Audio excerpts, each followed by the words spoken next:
It was Christmas Eve, a night that usually buzzed with excitement and joy, filled with the laughter of family and the warmth of togetherness.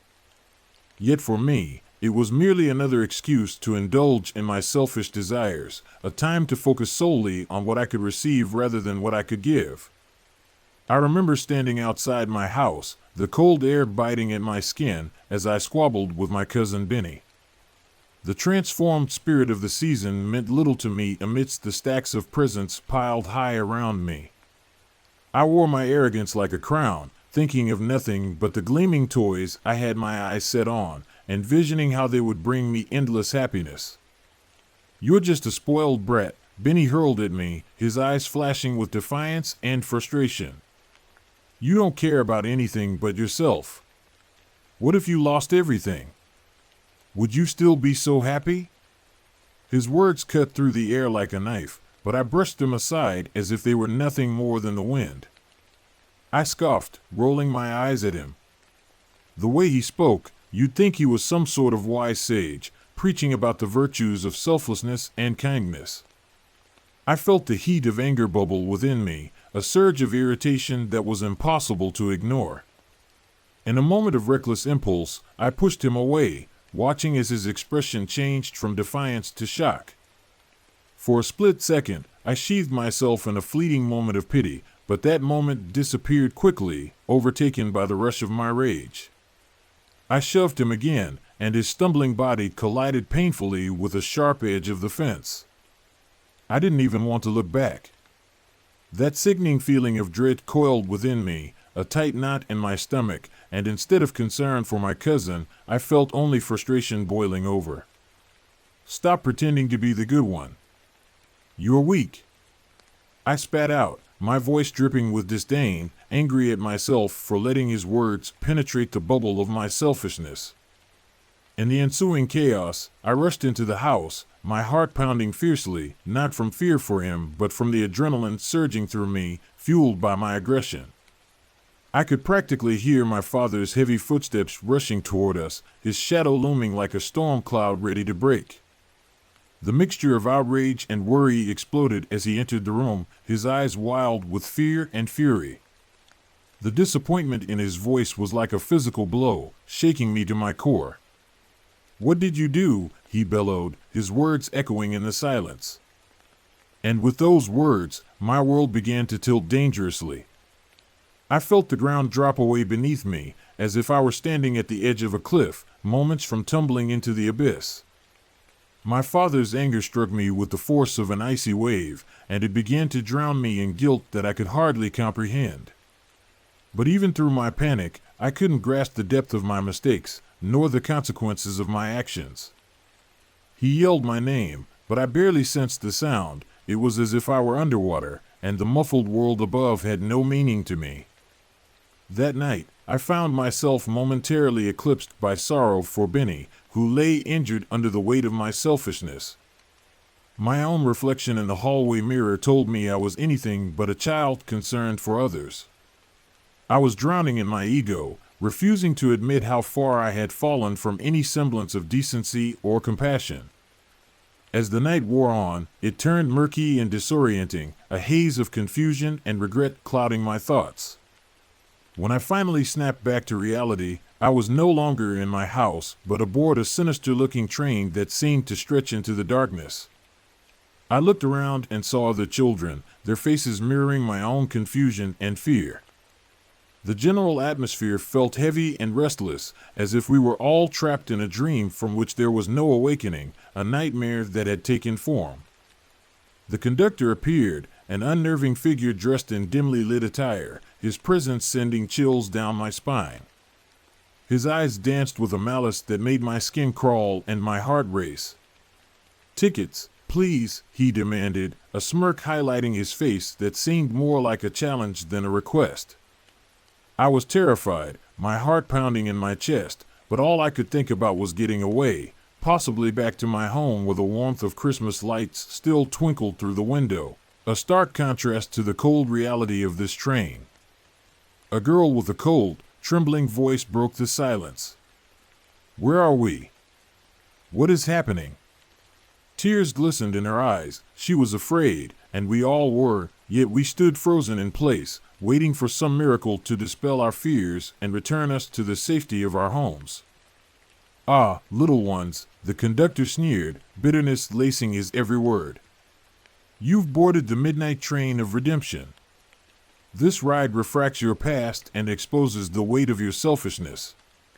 With that, a chill crept deeper into my bones as I realized we were going to confront our sins, our failures, and the darkness that lay hidden within us.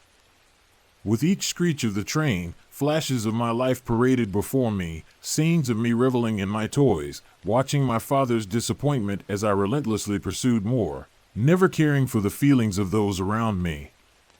I saw Benny's face, full of pain from my actions, and I recoiled in horror, feeling my insides twist in knots as I recognized the hurt I had caused. We traveled further into the tempest of regret, the weight of guilt crashing down on my shoulders like a heavy burden.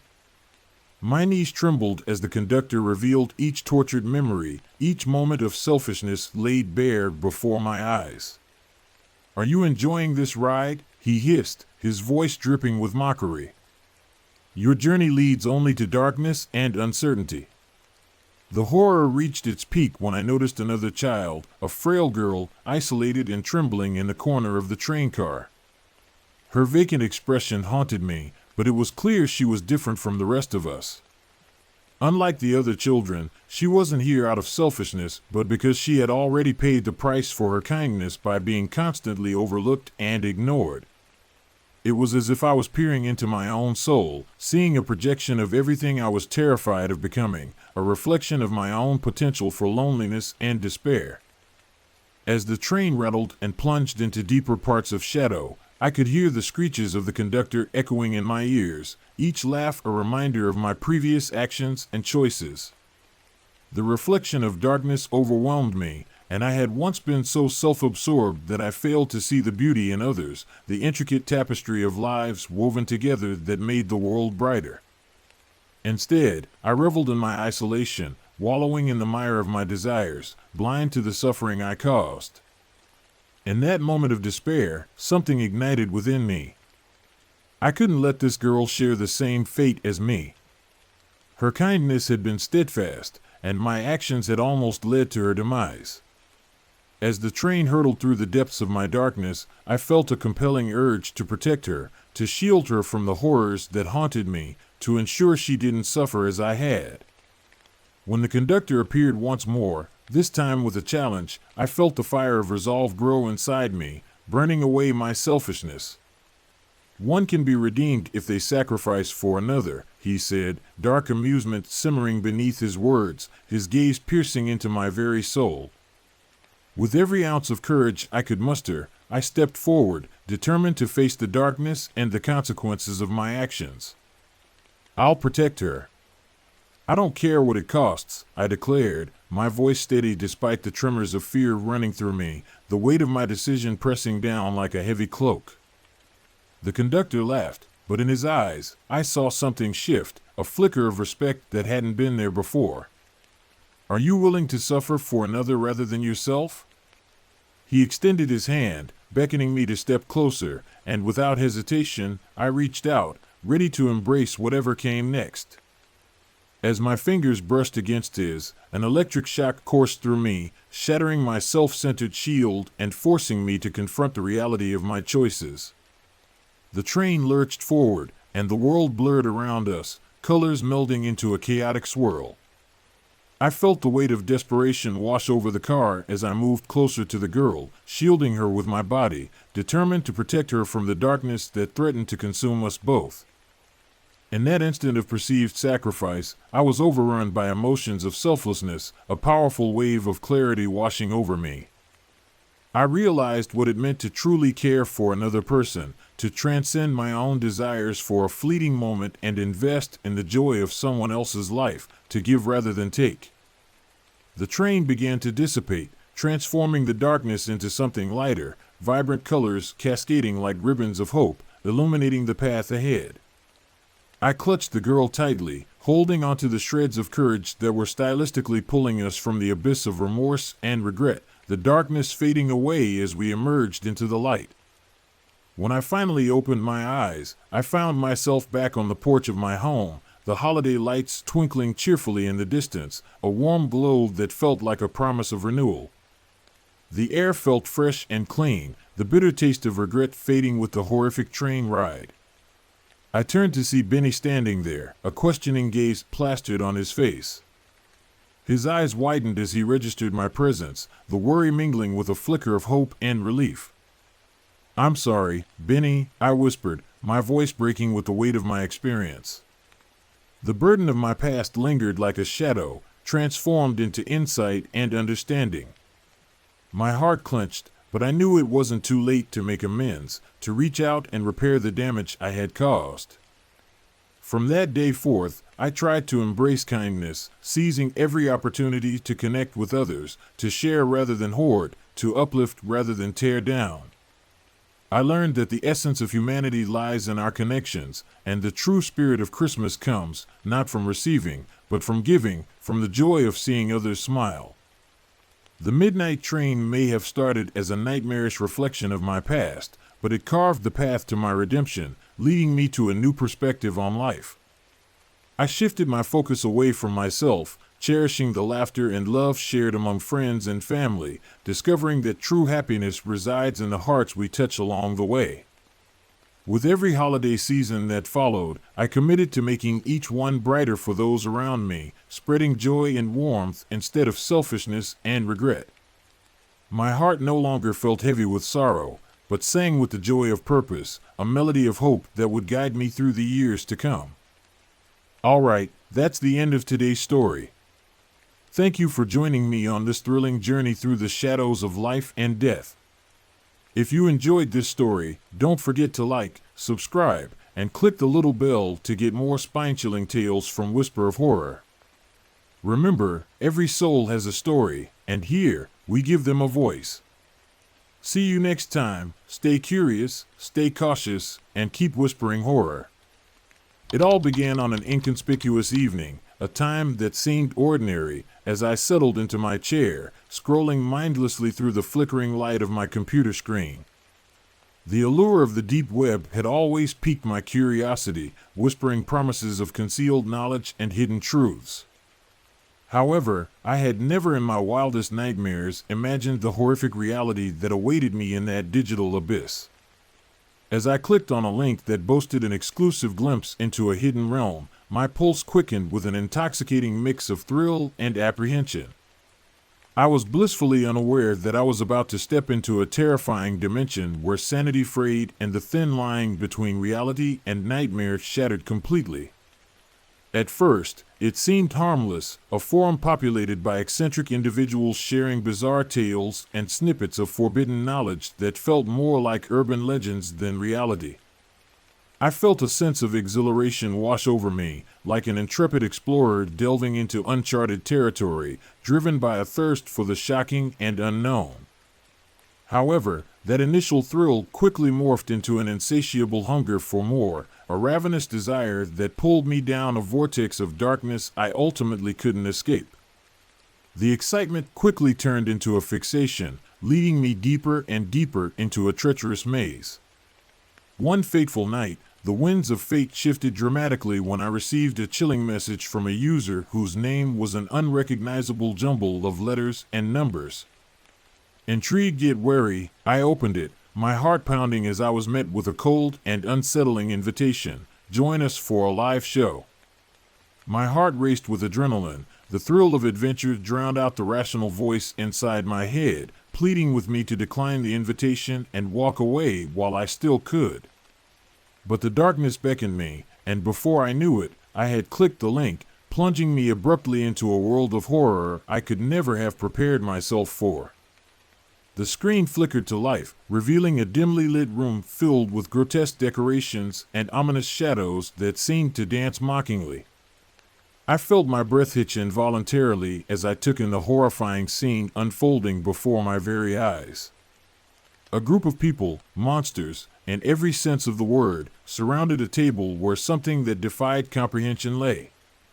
A visceral knot formed in my stomach as I slowly began to realize the grim truth. This wasn't merely a show, it was a twisted game, and inexplicably, I was now a player in a ghastly performance of human depravity.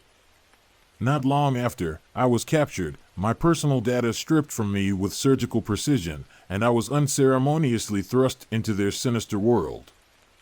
Shackled to an unforgiving chair, I bore witness in horror as the participants showcased their macabre skills, manipulating and torturing unsuspecting victims for their sick and twisted entertainment.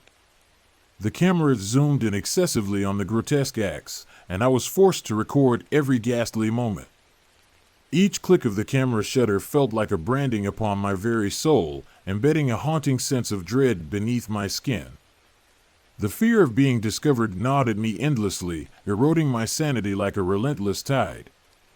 Days morphed into nights, hours fading into a blur as I was cajoled into more twisted activities, each one darker than the preceding. I was no longer just an observer, I had become an unwilling accomplice in this horrific charade.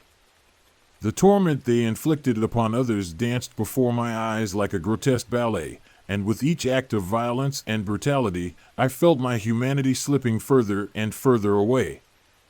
They would taunt me relentlessly, reminding me that I was no different from them now, a mere puppet in their sick and twisted game, a pawn in their gruesome display.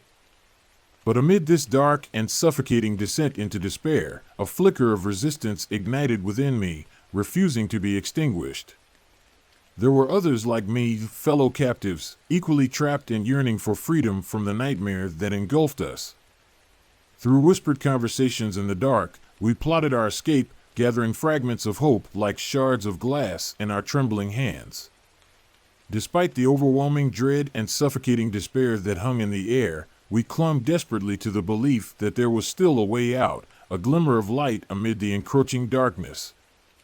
Week after week passed, and the dread in our hearts only deepened. The games escalated, and our coerced participation further deepened the scars etched upon our souls. We were nothing more than tools for extortion, our faces blurred and identities hidden to protect the sick individuals lurking behind the screens. The more I endured, the more I understood the true and horrific depth to which humanity could sink. Our wills were systematically dismantled, leaving us as mere shadows of the vibrant people we once were. Hope became a fragile construct, routinely tested by the crushing reality of our situation. I often found myself staring vacantly at the cold, unyielding walls of our prison, the oppressive darkness wrapping around me like a shroud, stifling my spirit. I had witnessed the unthinkable and captured every unimaginable depravity through the lens of the camera, a relentless reminder that I was trapped in a nightmare from which I might never awaken. Then, on one fateful day, our long-awaited opportunity arose. The captors seemed momentarily distracted, perhaps appeased by their gruesome entertainments, oblivious to our silent conversations that had taken place in the shadows. With trembling hands, I signaled to my fellow captives. We exchanged furtive glances, our determination igniting a flicker of hope that surged through our veins. It was now or never. We had to act, and we had to act swiftly. As we stealthily made our way through the dimly lit corridors, the whispers of fear and anticipation swirled around us like a tempest. With every step we took, I felt the weight of despair pressing down on my chest, constricting my breath. The laughter of our captors echoed hauntingly in the distance, a chilling reminder of the nightmarish reality we desperately sought to escape, propelling us onward into the uncertain abyss. Each creak of the floorboards beneath our feet threatened to betray our escape, yet we pressed through the oppressive fear, fueled only by the fervent thought of ultimate freedom. Finally, we reached a door, rusted and worn beneath the strain of time. I hesitated momentarily, knowing that beyond it lay an unknown reality. But the thought of returning to that room of horrors, where nightmares thrived and hope withered, became unbearable. Clenching my jaw, I pushed the door open, holding my breath tight in my chest as I stepped into an uncertain future. The outside world flooded in, overwhelming my senses with bright light and fresh air. But even in that moment of fleeting triumph, the darkness lingered like an oppressive cloak around my shoulders. As we stepped into the light, I felt the realization gnawing at the edges of my consciousness. We might have escaped the physical confines of our tormentors, but the haunting memories of those nights would forever shadow my existence, just out of reach. Yet, the terror was far from over. I quickly learned that escaping the grips of the deep web was merely the beginning of a far more arduous journey. I carried the weight of unspeakable actions, an unprecedented burden that twisted and turned deep within my psyche, relentlessly resurfacing. I was free in body, but the darkness had seeped into the very core of my being like a stain that could never wash away. My life had become a precarious balancing act, teetering on the edge of sanity, with every moment threatening to pull me back into despair. In my desperate search for assistance, I reached out to authorities, bearing the scars of my experience like a badge of honor, but a chilling realization settled upon me like a heavy fog. I was not the only one caught in this intricate web of deceit and desolation. The individuals who orchestrated the horrors still loomed silently in the shadows, waiting for any sign of weakness to exploit. The fear I thought I had shed was now an inseparable part of me, a constant reminder of my past. As I sit here, pen trembling in my hands, I am struck by the stark realization that some doors, once opened, can never be closed again. The memories of that world descend upon me daily, like a specter haunting my every thought, the faces etched in my mind, the screams echoing relentlessly in the corners of my consciousness. I am left with an unsettling awareness of humanity's capacity for darkness, and the deep fear of being pulled back into that abyss looms over me perpetually, a gnawing reminder that the horrors I witnessed are never truly behind me. In the pit of my stomach, I sense an inevitable truth: I am forever changed. The dark web had claimed a piece of my essence, and as I face the dawn of each new day, I can't help but wonder how many others like me reside in the shadows, waiting for their chance to escape the clutches of despair. The depths of darkness may have released me, but they had indelibly left their mark, an unyielding reminder of the fragility of the human spirit and the complex nature of our existence. My story is now a testament to that darkness, and I can only hope that I can keep it at bay for as long as I live, wading cautiously through the waters of uncertainty that lay ahead. Hope you enjoyed that spine-chilling experience. Now, let's move on to the next creepy tale. Ready to face more thrilling moments together? Let's dive into the next story right away. I remember vividly the day I found myself trapped within the sterile, fluorescent-lit walls of St. Michael's Hospital. The air was thick with the smell of antiseptic, mingling with the unspoken fears of the patients and their families. I had never thought much about hospitals before. Cleanliness, healing, and compassion were the first thoughts that jumped to my mind. But that was before I witnessed the darkness lurking behind those brightly lit corridors, the malevolent shadows that danced just out of sight. It was before I experienced the dread that lay under the sheet-covered bodies and the hushed murmurs of patients, a dread that seeped into my bones and clung to my thoughts. My brother, Kevin, had been admitted after a terrible accident, the result of a reckless driver, they said. I sat by his bedside, my heart heavy with worry, praying fervently for his recovery. But as the days turned into sleepless nights, my hope began to fade like the dimming light of a candle. The hospital appeared to wear a mask of normalcy, yet I could sense something was amiss, a tension that simmered just beneath the surface between the doctors and the staff. It was in the way their voices hushed when they thought no one could hear, the furtive glances exchanged like an unspoken pact that made my skin crawl. It started with a strange occurrence in the adjoining room. The girl next to Kevin, a vibrant young woman named Sarah, had been in for a minor surgery. But one night, I heard her blood-curdling screams echoing through the corridor. My heart pounded in my chest as I rushed out of my brother's room, propelled by instinct and fear. I peeked into her room, and through the glass, I saw her thrashing against her restraints, her eyes wide with terror, as if she had encountered something unspeakable. The nurses hurried in, their faces expressionless, too calm for a situation that should have been chaotic and frantic. By the time they emerged, Sarah was silent, her gaze vacant, as though she had seen something that shattered her soul and left her a mere shell of who she once was. In the following days, I noticed that Sarah's condition inexplicably worsened, her health deteriorating despite the doctor's assurances that she was stable.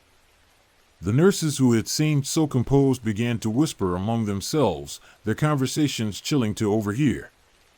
Another one, I heard a nurse murmur, and then silence followed, as if the word alone was an incantation that carried a weight too heavy to bear. It was as if they were discussing not just her condition, but something far more sinister, something that sent icy tendrils of fear creeping down my spine.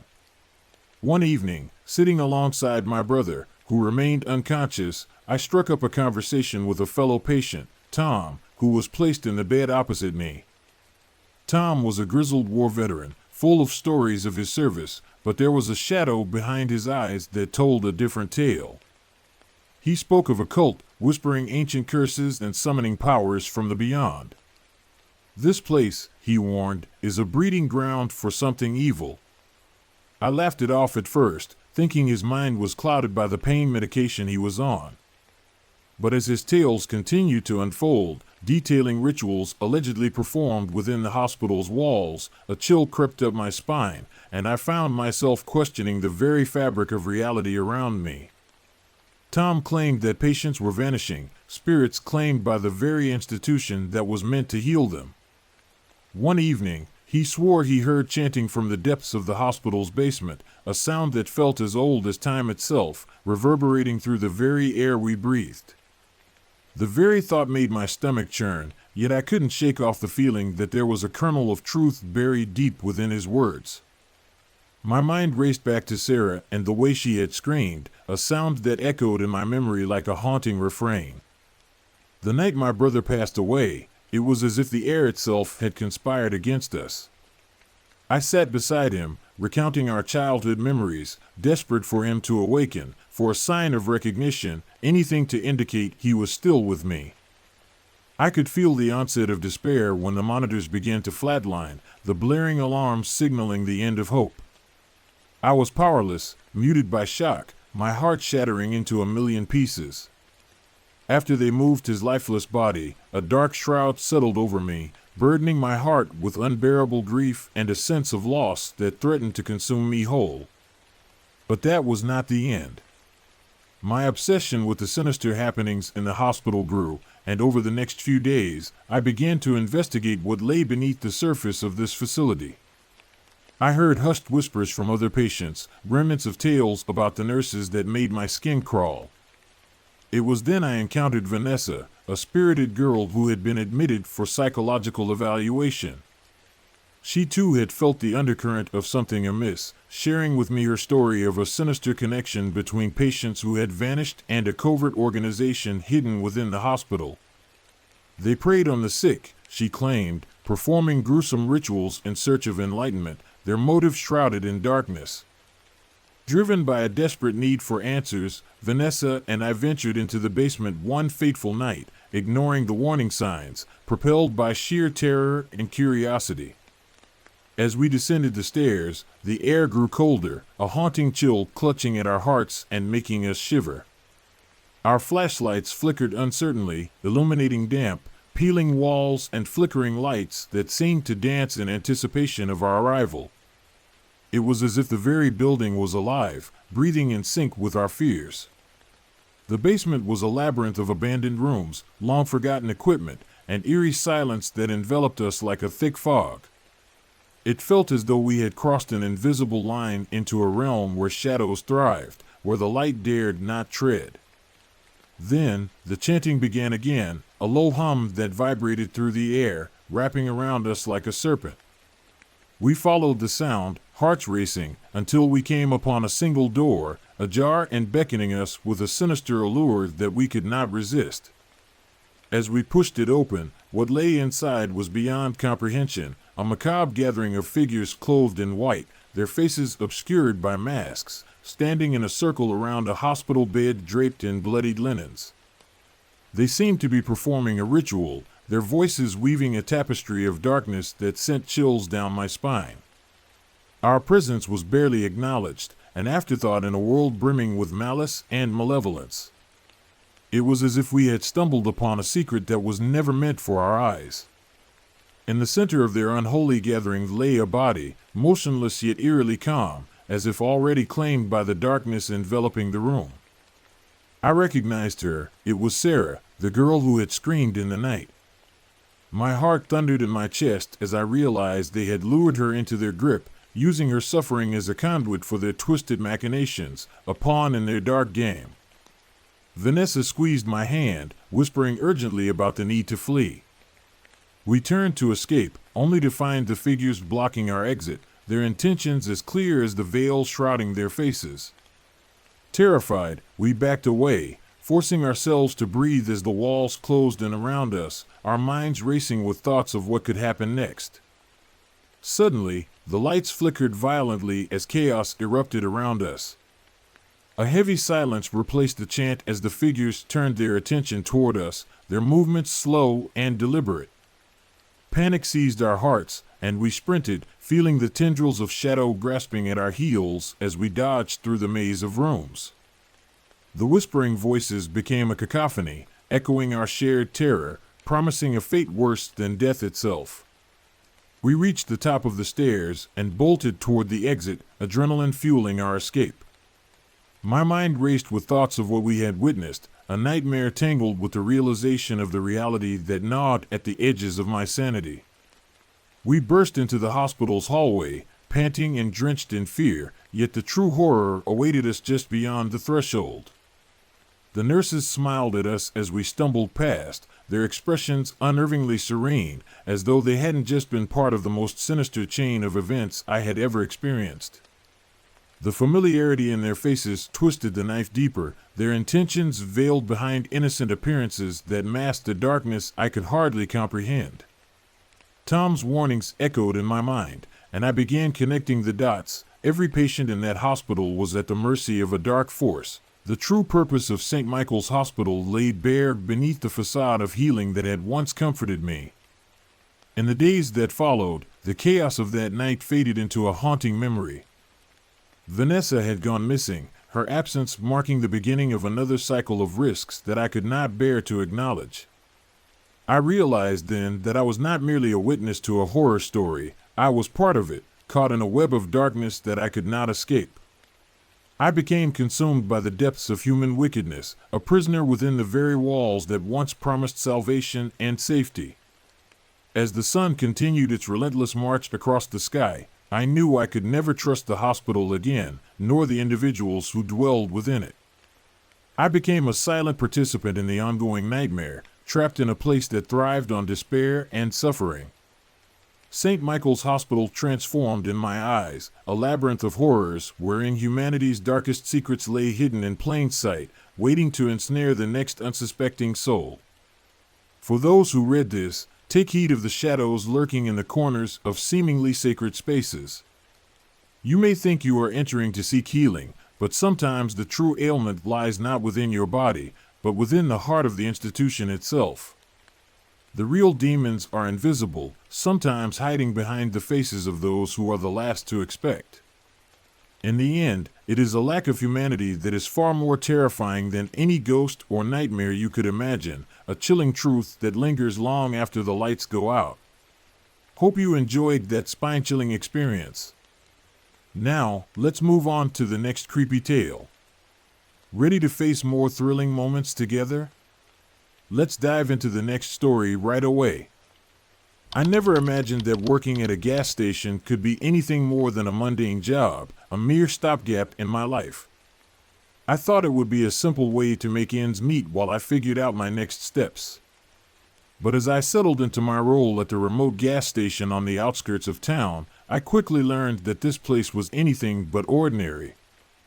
The flickering neon sign outside cast an eerie glow over the cracked pavement, illuminating the surrounding darkness in a way that felt both inviting and foreboding.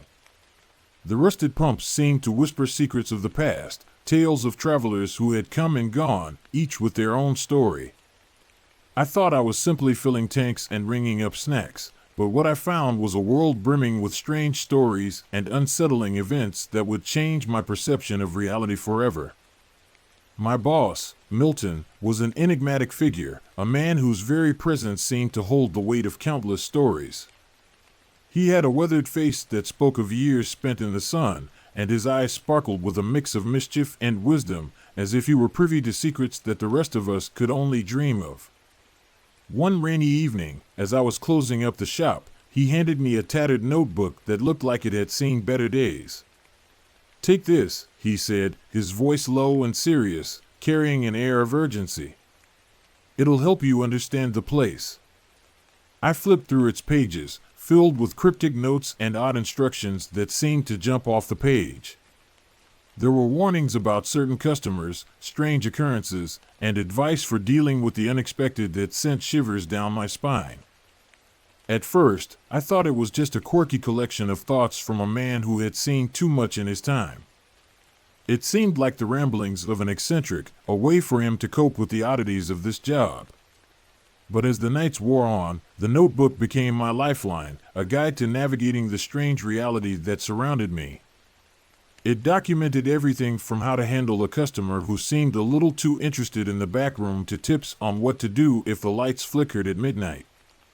I chuckled at some of the entries, dismissing them as the whimsical musings of a man who had spent too many nights alone in the dark.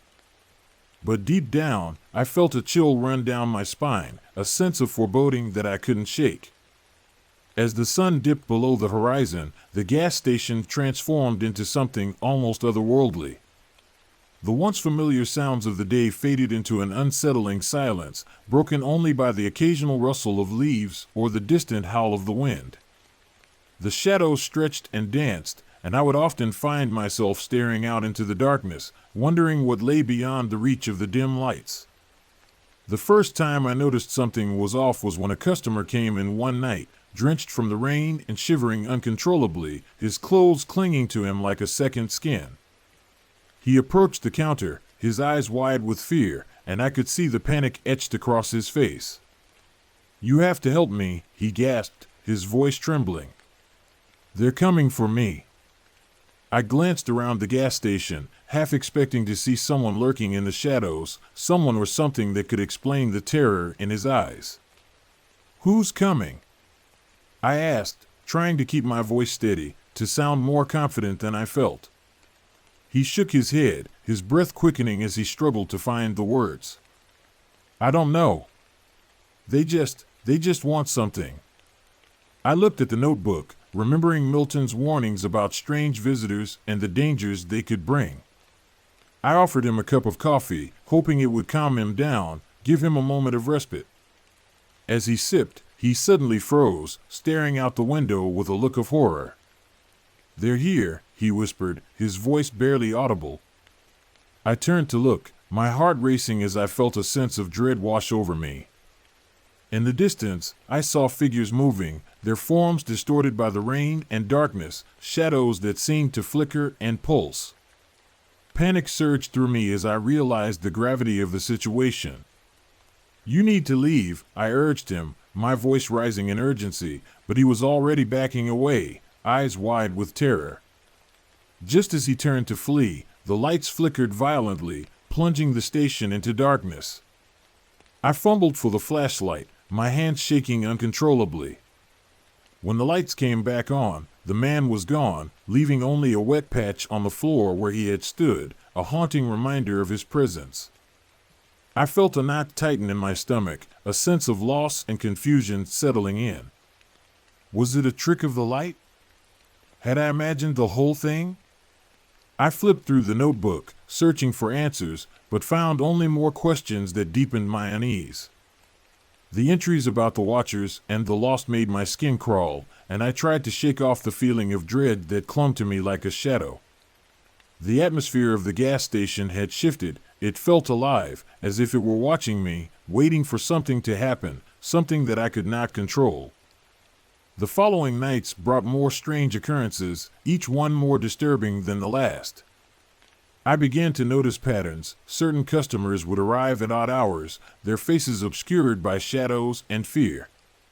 They would fill their tanks but never look me in the eye, as if acknowledging my presence would somehow draw their attention to the darkness that followed them. One night, a woman with wild hair and a frantic expression rushed in, clutching a small child to her chest. "Please," she begged, desperation seeping into her voice, "you have to help us. They're after us." My heart sank as I glanced at the notebook, which warned of the seekers, those who would stop at nothing to find what they had lost, driven by an insatiable hunger for something they could never reclaim. I tried to comfort her, offering her a safe place to rest, but she shook her head, eyes darting nervously as if she could feel the darkness closing in. "We can't stay. We have to keep moving." Just as she turned to leave, the lights flickered again, and I felt a cold breeze sweep through the station, chilling me to the bone. The woman hesitated, her resolve wavering, then bolted out the door, dragging the child behind her. I watched helplessly as they disappeared into the night, swallowed by the darkness that seemed to pulse with a life of its own. After that night, I couldn't shake the feeling that I was becoming part of something much larger than myself, something that transcended the ordinary. Each encounter left me with more questions than answers, and the notebook felt like a guide to a hidden world, a map to a place where reality and the supernatural intertwined. I began to see the gas station as a threshold, a place where the ordinary and the extraordinary collided, where the boundaries of the known world blurred. I was no longer just a clerk, I was a guardian of secrets, a witness to the strange and the unknown, and the weight of that responsibility began to settle heavily on my shoulders. One particularly stormy night, as the rain lashed against the windows and the wind howled like a wounded animal, a figure appeared at the door, soaked to the bone. I opened the door cautiously, my heart pounding in my chest. It was a man, his face gaunt and pale, eyes sunken deep into their sockets as if he had seen horrors that could not be unseen. "I need gas," he croaked, his voice barely above a whisper, a plea for help that sent chills down my spine. I nodded and filled his tank, but something about him felt wrong, off-kilter. He seemed to be staring past me, lost in a trance, as if he were caught between two worlds. As he paid, I noticed a strange symbol tattooed on his wrist, one that I had seen in the notebook, an ancient sigil associated with those who had vanished, those who had been lost to the darkness. "Are you all right?" I asked, my voice trembling as I tried to gauge his mental state. He looked at me, a flicker of recognition in his eyes, but there was also a deep-seated fear. "You shouldn't be here," he muttered, his words laced with urgency before he stumbled back into the night, leaving me with a sense of foreboding. That night, I couldn't sleep. I pored over the notebook, desperate for clarity, for understanding of what was happening around me. The entries grew darker, detailing encounters with the forsaken and the forgotten, tales of those who had been consumed by their own despair. I felt a growing sense of dread as I realized that the gas station was a crossroads, a place where lost souls sought refuge, and sometimes they never left, becoming part of the very fabric of the place. Days turned into weeks, and I became increasingly aware of the gas station's dual nature. It was a sanctuary for those in need, but also a trap for the unwary, a place where the lines between safety and danger blurred. I began to notice patterns in the customers who came and went, their behaviors revealing the weight of their burdens. Some would linger, their eyes vacant and haunted, while others would rush through, glancing nervously over their shoulders as if expecting something to reach out from the darkness. The more I observed, the more I felt like a spectator in a twisted play, where the lines between reality and the supernatural blurred, and I was left to navigate this treacherous landscape alone. One evening, as I was restocking the shelves, I heard a commotion outside, a cacophony of voices filled with fear and urgency.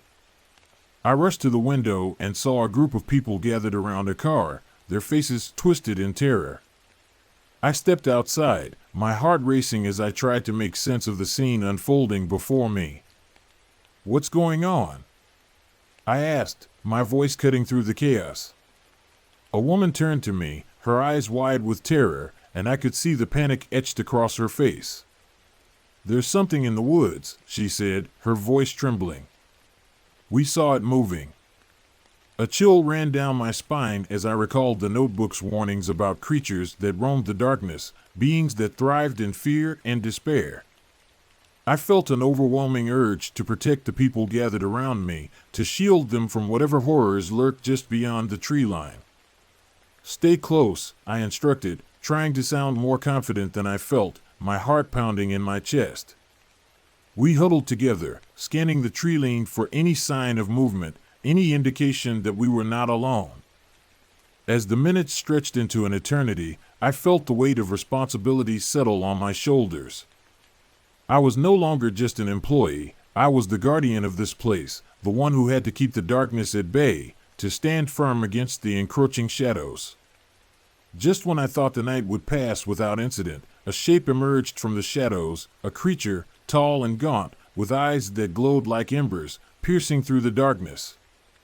Gasps filled the air as it stepped into the light, revealing its twisted form, a grotesque reflection of the fears that haunted us all. I felt a surge of adrenaline as I faced the creature, the notebook's advice echoing in my mind like a mantra. I remembered the entry about confronting the unknown with courage, about standing firm against the darkness. "Stay back," I shouted, trying to sound more authoritative than I felt, my voice trembling with the weight of fear. The creature paused, its gaze locking onto mine, and for a moment, time stood still. I could see the pain and longing in its eyes, a reflection of the lost souls that had passed through the gas station, those who had been unable to find their way home. In that moment, I understood. The creature was not just a monster, it was a manifestation of the fears and regrets of those who had come before, a physical embodiment of their pain. I took a step forward, my heart pounding in my chest as I reached out, trying to connect with it. "You don't have to be alone," I said, my voice steady despite the fear coursing through me. "You can find peace here." The creature hesitated, its form flickering like a flame caught in the wind. Slowly, it began to dissolve into the night, leaving behind an echo of sorrow that resonated within my soul. As the crowd erupted into cheers, relief washed over me like a warm tide. I had faced the darkness and emerged victorious, but I knew this was only the beginning of my journey. The gas station was a portal to a world filled with stories, both tragic and beautiful, a place where the past and present intertwined. I realized that my role as the guardian was not just to protect, but to listen, to understand, and to help those who wandered in search of solace, to offer them a moment of respite in their chaotic lives. From that night on, I embraced my position with a newfound purpose, a sense of belonging that filled the void within me. Each customer became a story, a thread woven into the fabric of the gas station's history, and I learned to recognize the signs of those in need, offering them not just fuel for their cars, but also a moment of connection, a chance to share their burdens, to lighten their load, if only for a brief moment. As the seasons changed, so did the stories that unfolded within the gas station. Some nights were quiet, filled with the soft hum of the pumps and the distant sound of the wind. Other nights were filled with laughter and tears, as the stories of those who passed through my doors intertwined. I found solace in the knowledge that I was not alone in this journey, that I was part of something greater than myself. Milton would often stop by, sharing his own tales of the strange and the wondrous, his eyes sparkling with the memories of the past. Together, we forged a bond that transcended the ordinary, united by our shared experiences and the understanding that this place was more than just a gas station. It was a sanctuary for lost souls seeking refuge. I came to understand that the gas station was more than just a place to fill up. It was a sanctuary for lost souls seeking refuge, a place where they could momentarily escape the burdens of their lives. I had become a part of its legacy, a guardian of the stories that echoed through its walls, a witness to the extraordinary lives that intersected within its embrace.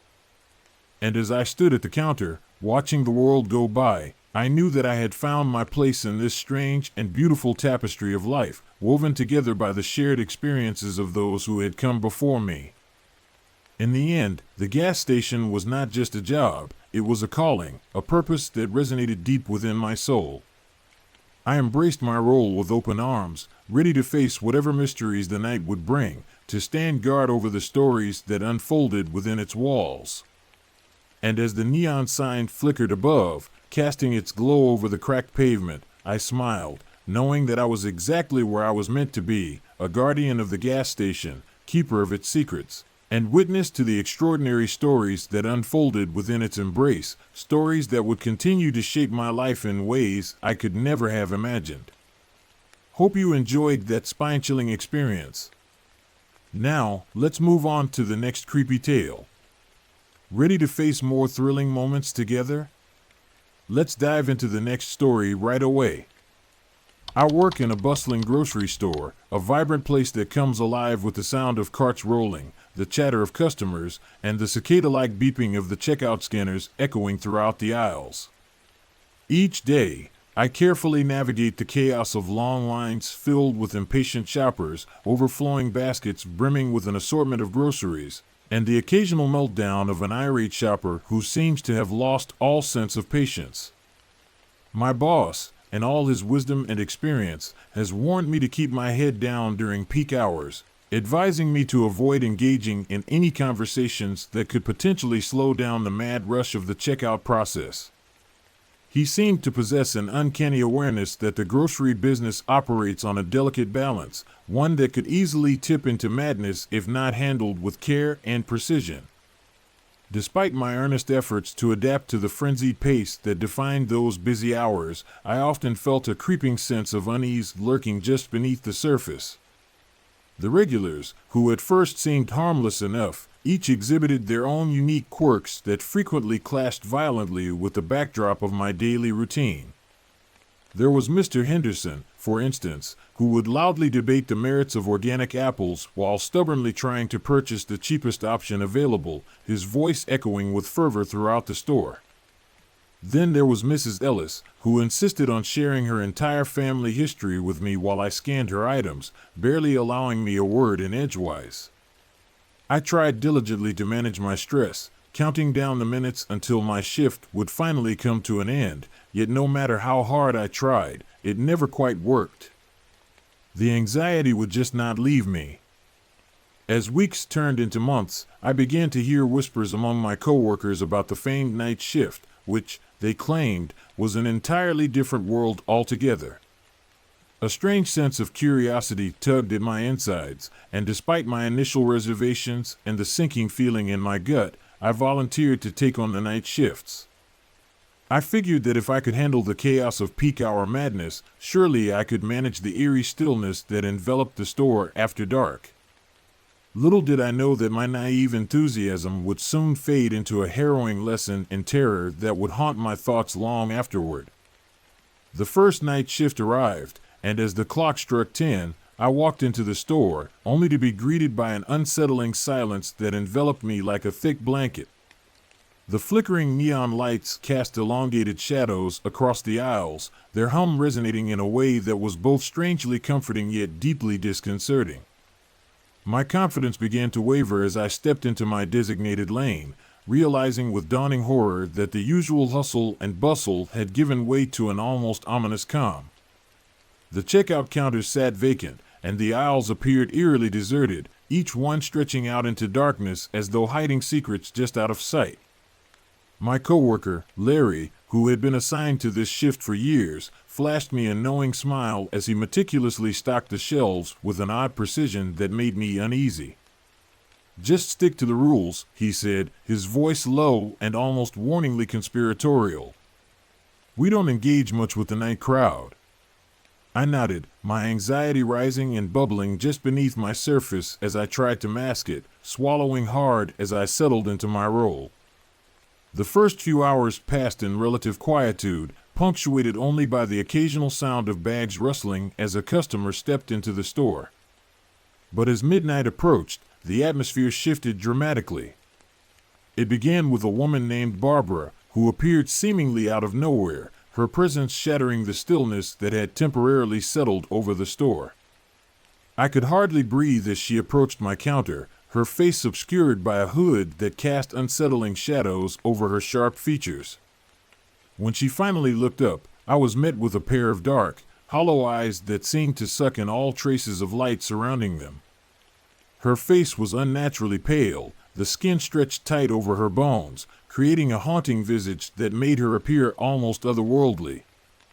"Do you have any fresh produce?" she asked, her voice resonating eerily in the dim light that flickered fitfully above us. The question itself was simple enough, yet it sent an inexplicable chill racing down my spine. I tried to present her with a smile as I directed her towards the produce aisle, all the while my heart racing in my chest. Somehow, I felt just in that moment that this woman was not merely after apples, there was something far deeper and darker stirring beneath the surface. She wandered off into the aisles, leaving me shaken and thoroughly unsettled. I glanced at Larry, who had shifted his gaze elsewhere, clearly unfazed by her presence. "Oh, Barb's harmless," he said casually, the nonchalance in his tone almost maddening. "She just likes to linger around."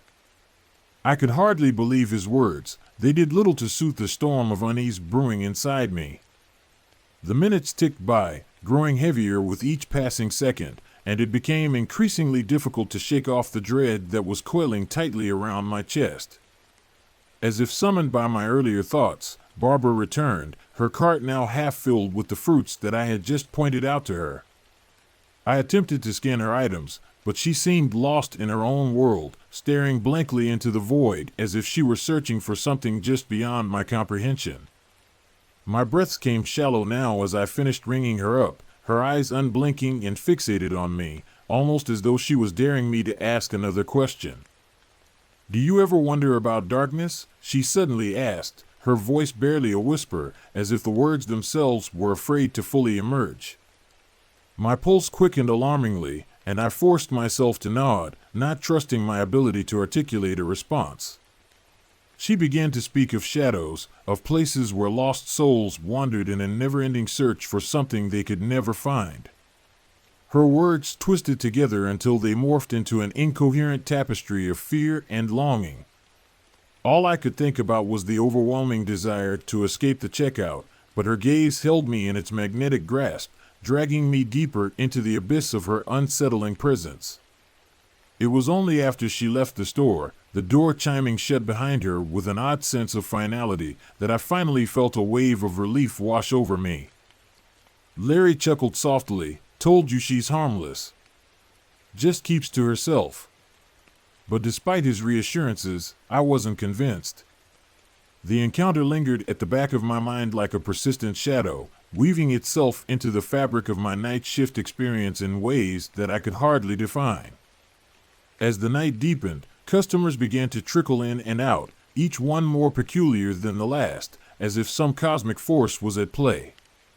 One man arrived with a wild, frantic look in his eyes, demanding multiple rolls of duct tape, as if they were the key to solving some unresolved crisis in his life. I couldn't help but cast a sideways glance at Larry, who appeared completely unflustered, handling this odd request with the ease of someone who had seen it all before. The man fixed a pharaoh-like glare on me, and as I fumbled with the tape, my mind raced, processing just how odd he really seemed. He didn't seem nervous at all. Instead, he appeared deeply determined. With every strange interaction that unfolded before me, my anxiety heightened, but simultaneously, my fascination with the night deepened. It felt as if every customer passing through was part of a greater narrative, each stepping into the store with their own hidden stories just waiting to unravel. It was a twisted experience that I struggled to pin down, one rooted in the peculiarities of human behavior that I was beginning to recognize and understand. Eventually, the clock edged toward 3 a.m., and amidst the mounting unease, I could feel the weight of fatigue settling heavily on my eyelids. Just then, the air around me shifted imperceptibly, and I sensed an alarming presence a moment before I turned to face it directly. A tall man stood before me, his face contorted with rage, shouting obscenities that filled the air with a palpable tension. "I've had enough of this place," he screamed, his voice echoing off the aisles. "I've been waiting for hours." I glanced frantically at Larry, who seemed unbothered yet alert, ready to handle the escalating situation as though he had dealt with similar outraged customers countless times before. Words flew back and forth like arrows, and the man's agitation only grew, spilling forth accusations of poor service and disdain for the entire grocery store experience. I felt my heart pounding violently against my ribcage, instincts urging me to retreat, but I found myself locking eyes with this furious customer. "Sir, how can I help you?" I asked, my voice trembling slightly, barely masking the tremors that had begun to course through me. It felt increasingly surreal, standing there in a brightly lit grocery store while chaos threatened to spill over the edges of my composure. "Help me? Help me," he echoed with dark fury, stepping closer to me, his eyes wild and unyielding. I was acutely aware that my very safety seemed to crumble into question, the notion of my own strength fading dangerously at the edges. Whatever he perceived to be wrong, he wasn't going to stop until he felt utterly satisfied. My hands trembled furiously as I managed to ring up the items of another customer quickly, hoping to defuse the situation before it spiraled any further. Larry, seemingly unfazed by the confrontation, stepped forward steadily, placing a calming hand on the man's arm. The soft touch, though simple, seemed to bridge the gap between uncontrollable fury and a moment of understanding. With a few carefully chosen words from my coworker, the man's anger slowly began to wane, his expression shifting from raw rage to a confused contemplation. Finally, he huffed and retreated, storming out of the store with a finality that left behind a silence that felt almost victorious. I let out a long breath, unsure whether I was relieved or still terrified. "Welcome to the night shift," Larry said with a knowing grin, as if this were just another day at the office.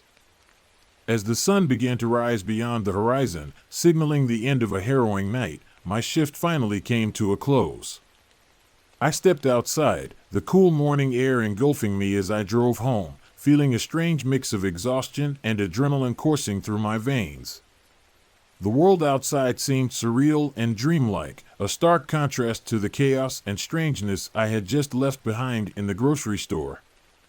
I had survived the night shift, but as I pulled into my driveway, a disconcerting thought struck me: I never wanted to return.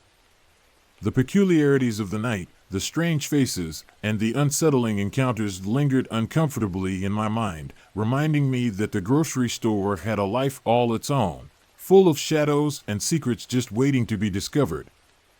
The very next day, I returned to my regular hours with a newfound sense of determination, filled with an unyielding resolve to leave the night shifts behind me. The chaos of peak hours now felt strangely comforting in comparison to the creepiness of the night. I knew that my encounters, steeped in the curious darkness of night, would forever remain a part of my story, but some chapters are best left untouched, left to haunt the corners of my memory without ever being revisited. Hope you enjoyed that spine-chilling experience. Now, let's move on to the next creepy tale. Ready to face more thrilling moments together? Let's dive into the next story right away. When I received the call to become a fire lookout, a rush of excitement coursed through me, mingled with an undercurrent of anxiety that I couldn't quite shake off. The thought of spending months alone in a remote tower, perched high above the sprawling forest, was both thrilling and terrifying in equal measure. I had always been drawn to the beauty of nature, the serenity it offered, but the solitude and strict rules of the job made me feel uneasy. Despite my reservations and the creeping doubts in the back of my mind, I accepted the position, eager for a new adventure that promised to take me far away from the familiar. The day I arrived at the lookout tower was etched in my memory like a vivid painting. The air was crisp and invigorating, and the scent of pine filled my lungs as I climbed the narrow, winding path that led to my new home.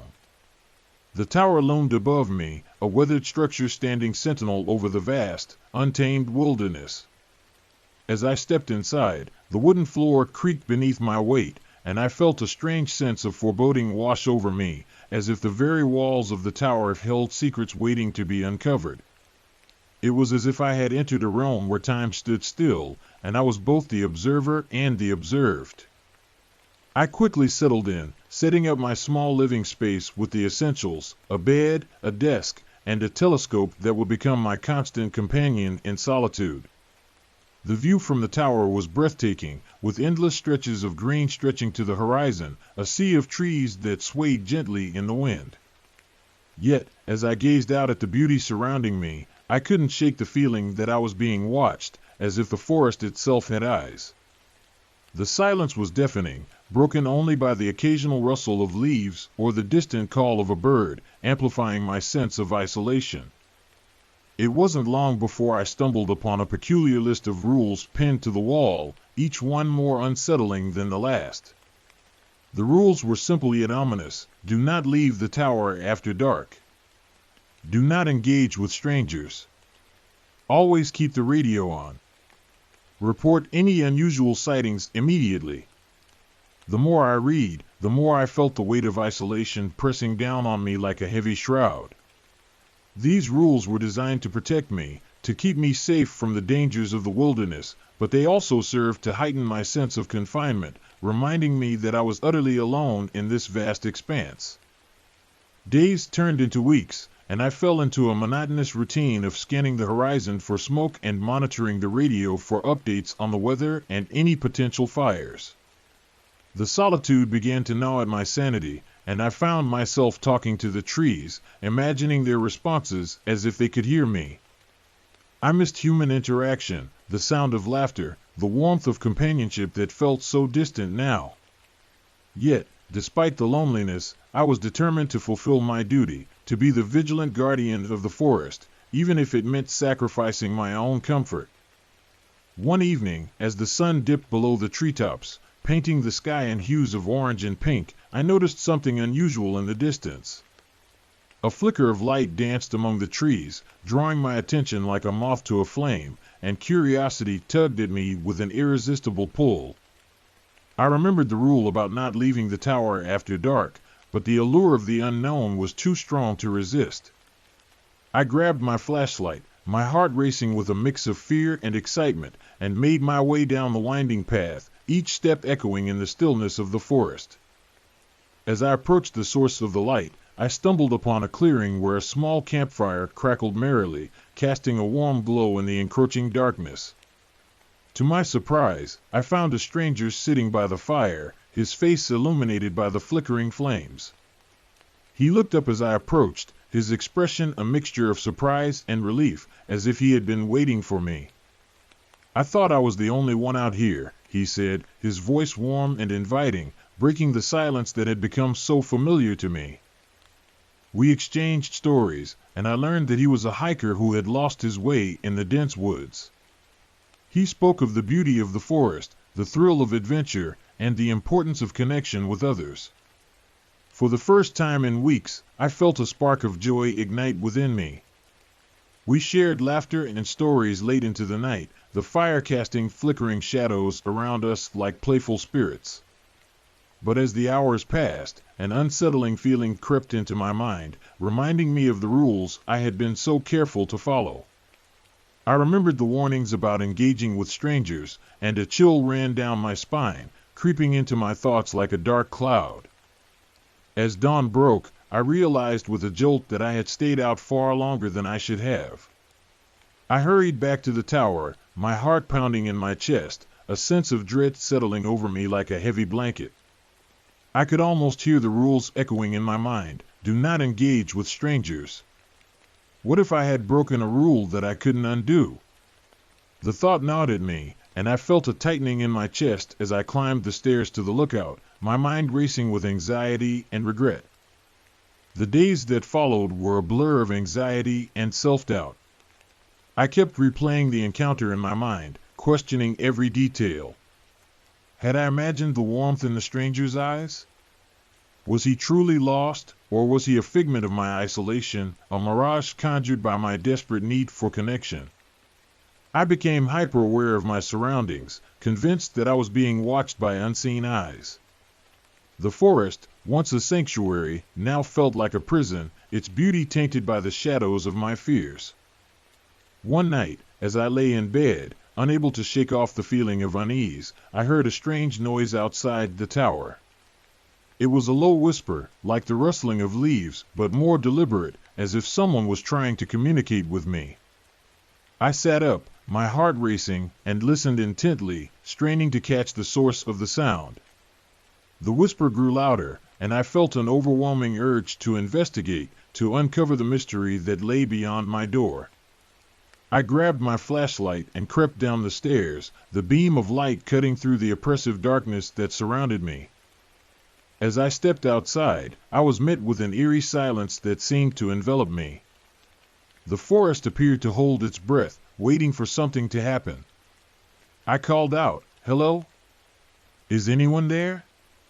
My voice echoed back, swallowed by the night, the sound fading into the void. Just as I was about to turn back, I saw a figure emerge from the shadows, and my heart skipped a beat. It was the stranger, his face obscured in the dim light, a ghostly presence in the night. "Why did you leave?" he asked, his tone urgent, filled with an intensity that sent a shiver down my spine. "You don't understand what's happening here." Confusion washed over me like a tidal wave. "What do you mean?" I replied, my voice trembling with a mixture of fear and curiosity.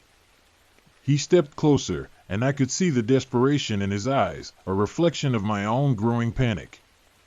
"You're trapped in a cycle. You need to break the rules to escape." His words hung in the air, sending a chill down my spine. I felt as if the ground beneath me was shifting, and the very air around us crackled with tension and uncertainty. "What cycle? What rules?" I demanded, but he merely shook his head, his expression filled with a mix of fear and determination that left me feeling even more lost.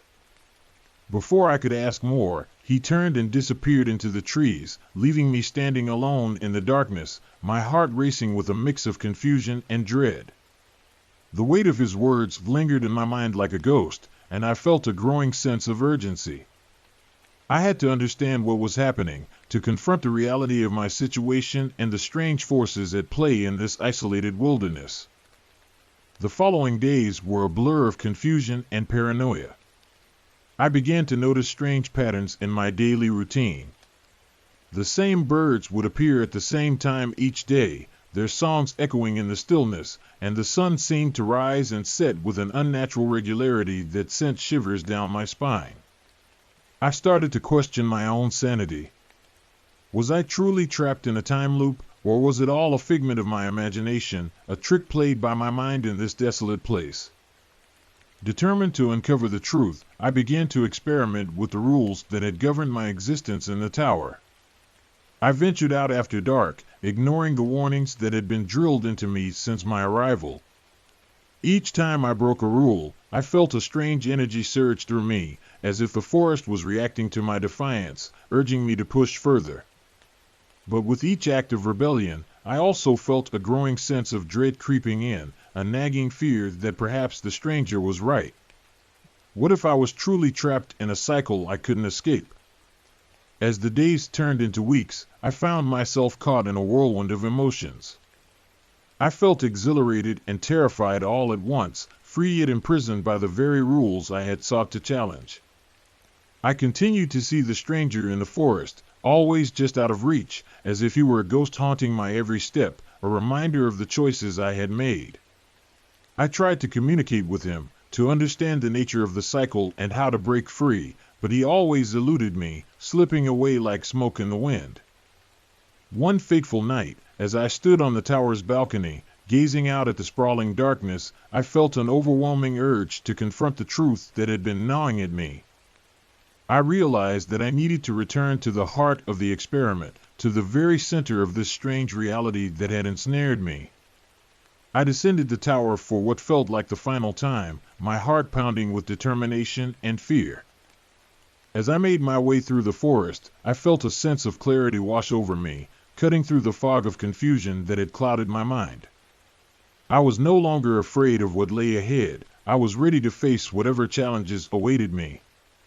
The trees whispered around me, their voices blending into a symphony of encouragement, urging me to continue on my path. I followed the trail that led to the clearing where I had first met the stranger, feeling an inexplicable pull drawing me closer. When I arrived, I found him waiting by the campfire, a knowing smile on his face that seemed to hold the answers I had been seeking. "You've come back," he said, his voice calm and steady, as if he had been expecting me. "You're ready to break the cycle." I nodded, feeling a sense of purpose swell within me. "What do I need to do?" I asked, my voice steady despite the turmoil inside. He gestured to the fire, and I felt a wave of warmth envelop me, wrapping around me like a comforting blanket. "You must confront your fears, embrace the unknown. Only then can you escape this cycle." I took a deep breath, feeling the weight of his words settle in my heart like a promise. I stepped closer to the fire, the flames flickering with an intensity that mirrored my emotions, dancing in rhythm with my racing heart. In that moment, I understood. The rules had been my prison, but they had also been my guide through the darkness. I had to let go of the fears that had held me captive for so long. I closed my eyes and allowed the warmth of the fire to wash over me, embracing the uncertainty of what lay ahead, ready to face whatever came next. As I opened my eyes, the world around me shifted in a way I could hardly comprehend. The colors of the forest deepened, becoming more vibrant and alive, and the sounds of nature harmonized into a beautiful melody that resonated within my soul. I felt a sense of liberation, as if the chains that had bound me were finally breaking, shattering the illusion of my confinement. The stranger smiled, and I knew that I had taken the first step toward freedom, a journey that would lead me to discover who I truly was. In that moment, I realized that the true essence of the forest was not just in its beauty, but in its ability to challenge and transform those who dared to enter its depths. I was no longer just a lookout. I was a part of something greater, a cycle of life and rebirth that transcended the boundaries of time and space. With newfound clarity and purpose, I stepped into the unknown, ready to embrace whatever came next, knowing that I had the strength to face it all. The fire flickered behind me as I ventured deeper into the forest, ready to break free from the confines of my past. I was no longer afraid, I was alive, and the journey was just beginning, a new chapter unfolding in the story of my life, filled with endless possibilities and the promise of transformation. Hope you enjoyed that spine-chilling experience. Now, let's move on to the next creepy tale. Ready to face more thrilling moments together? Let's dive into the next story right away. I never imagined that my summer job at the quaint little motel in Louisiana would spiral into a horrifying nightmare. The place was small and unassuming, nestled away from the bustling highways and the vibrant life of the nearby town. As a young handyman named Jack, I was just trying to earn some extra cash before heading off to college. The pay was decent, and the work was straightforward enough: cleaning rooms, fixing minor issues, and keeping the establishment tidy. But despite the simplicity of the tasks, there was something deeply unsettling about the motel, something that gnawed at my insides like a persistent itch that I couldn't quite scratch. From the moment I stepped into the dimly lit lobby, I felt an unsettling aura surrounding the place. The air was thick with an unspoken tension, and the walls seemed to whisper secrets, their silent stories echoing in my mind.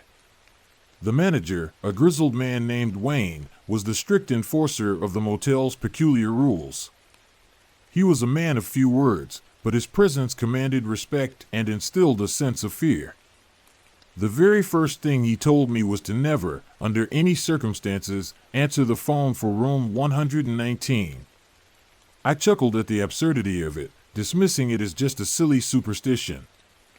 However, Wayne's serious demeanor made me hesitate, planting a seed of doubt in my mind. As the days turned into weeks, I settled into the routine of my job. I cleaned rooms, stocked supplies, and occasionally interacted with the guests who came and went. Most of them were friendly enough, but there was always an air of unease surrounding room 119. The door was perpetually closed, and I never once saw the occupant.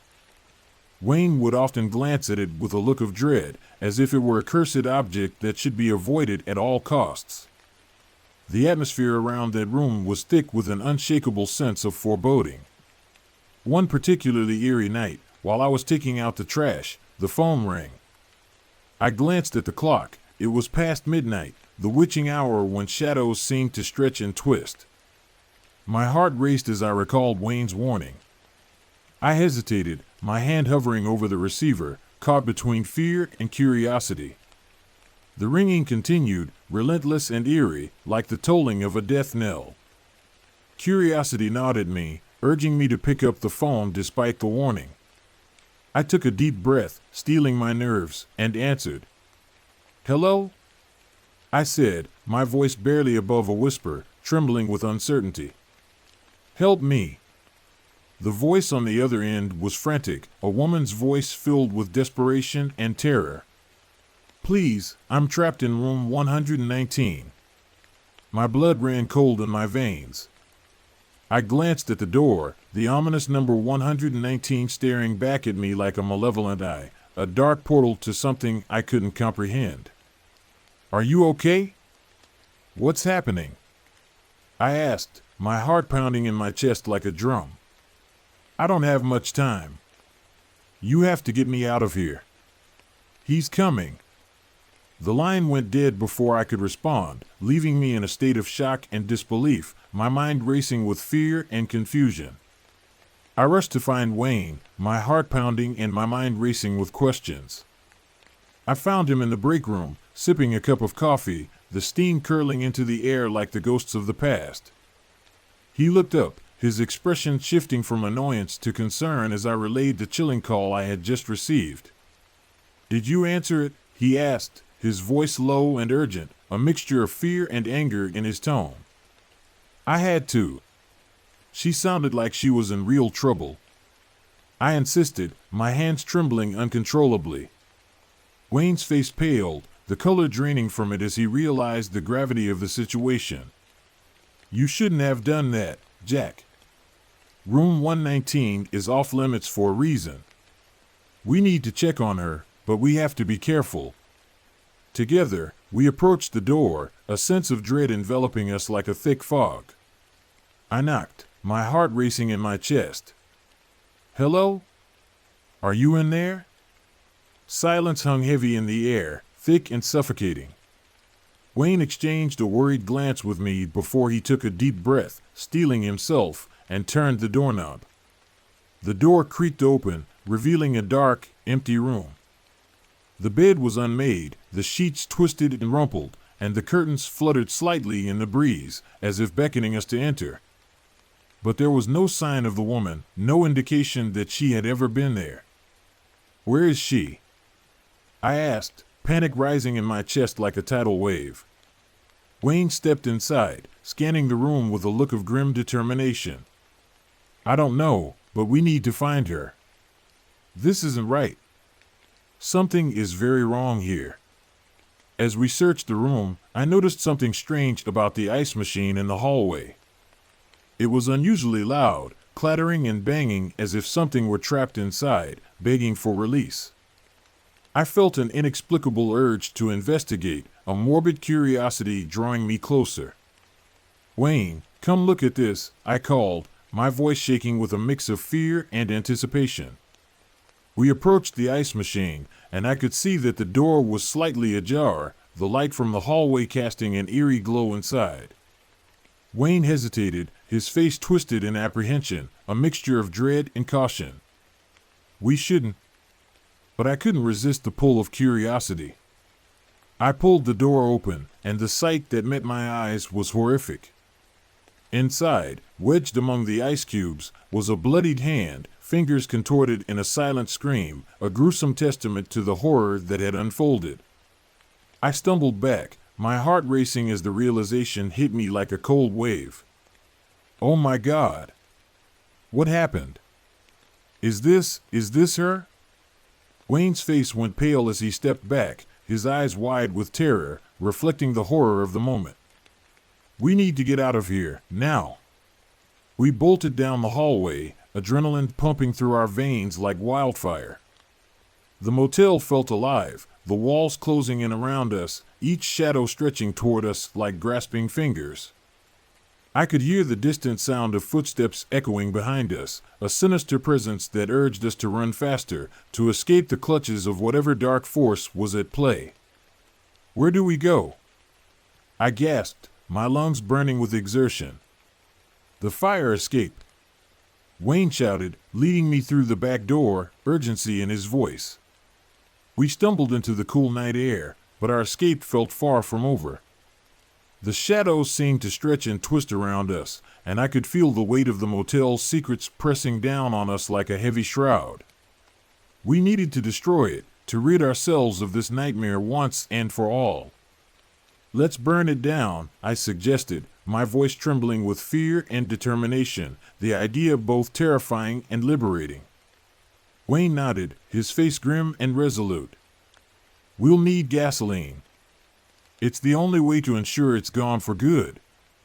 With frantic energy, we gathered supplies from the maintenance shed, our hearts racing as we prepared for the reckless act of destruction. The plan was audacious, but desperation fueled our actions, igniting a fire within us that matched the flames we were about to unleash. We poured gasoline around the perimeter of the motel, our hearts pounding as we prepared to ignite the flames that would cleanse this place of its horrors once and for all. As we struck the match, a sense of relief washed over me, mingling with fear. The fire roared to life, engulfing the building in a blaze of orange and red, illuminating the night sky like a beacon of chaos. But as we stood there, watching the flames consume the motel, I felt a chill run down my spine, a creeping dread that something was still lurking in the shadows. Did we really escape? I whispered, doubt creeping into my mind like a thief in the night. Wayne's expression was grim as he turned to me, his eyes dark with uncertainty. "I don't know, Jack. But we can't look back now. We have to keep moving." We ran, the heat of the fire warming our backs, but the darkness of the night loomed ahead, an ominous reminder of what we had just unleashed. The sound of sirens echoed in the distance, a reminder that our actions had consequences, that we could not simply erase the horrors we had witnessed. As we fled into the night, I couldn't shake the feeling that the motel's secrets had not been buried with the flames. The woman's voice echoed in my mind, a haunting reminder of the evil that lurked within those walls, whispering promises of terror and despair. In the days that followed, I tried to put the experience behind me, to forget the horrors that had unfolded. I returned home, but the shadows of that night clung to me like a second skin, a constant reminder of the darkness I had encountered. I couldn't forget the horror of room 119 or the woman who had called for help, her voice forever etched in my memory. One night, as I lay in bed, trying to find solace in sleep, I heard a familiar sound, the ringing of a phone. My heart raced as I glanced at my own phone, the screen illuminating the dark room like a beacon of dread. I hesitated, my fingers hovering over the screen, paralyzed by fear and uncertainty. Should I answer it? With a deep breath, I steeled myself and picked it up. "Hello?" I said, my voice trembling, filled with an anxiety that threatened to consume me. Silence greeted me, heavy and oppressive. Then, a whisper, barely audible, slithered through the receiver. "Help me." I dropped the phone, my heart pounding in my chest like a war drum. The nightmare was far from over, and I knew deep down that the horrors of room 119 would always be a part of me, a shadow that I could never escape. Hope you enjoyed that spine-chilling experience. Now, let's move on to the next creepy tale. Ready to face more thrilling moments together? Let's dive into the next story right away. In my family, there exists an unyielding rule: we must always knock before entering a room. This simple yet profound tradition, instilled in me by my mother, has become a cornerstone of our household and the values we hold dear. Even during our school days, when my sister and I faced ridicule for adhering to what many considered an old-fashioned practice, we never wavered in our commitment. It was a seemingly small gesture, a sign of respect and acknowledgement of the right to privacy, but it held much deeper significance. An unspoken bond that tied us to our family's intricate history and the lessons passed down through generations.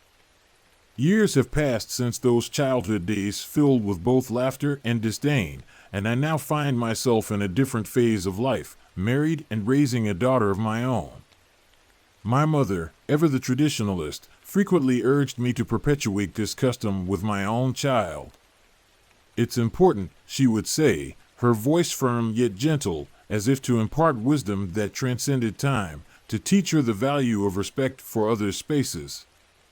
I wholeheartedly agreed with her, wanting to ensure that my daughter not only learned about this essential rule, but also understood the deeper significance behind our family's customs and lineage. However, as I stood in my living room one ordinary evening, preparing to call my daughter for dinner, I hesitated momentarily. My mother had always been adamant about the importance of knocking before entering any room, no matter the circumstance, but I found myself wondering what would truly happen if I chose not to. Would it really matter in the end? After all, we were family, and family should share a certain understanding. So, with a fleeting thought of rebellion and curiosity, I took a deep breath and opened the door without knocking. What happened next was something that I could never have anticipated, an event that would shift the very fabric of my understanding about the world around me. As I stepped into the room, I immediately noticed my mother sitting on the edge of the bed, her entire demeanor frozen in place. She was pale, her face devoid of color, as if she had witnessed something profoundly unsettling or even supernatural.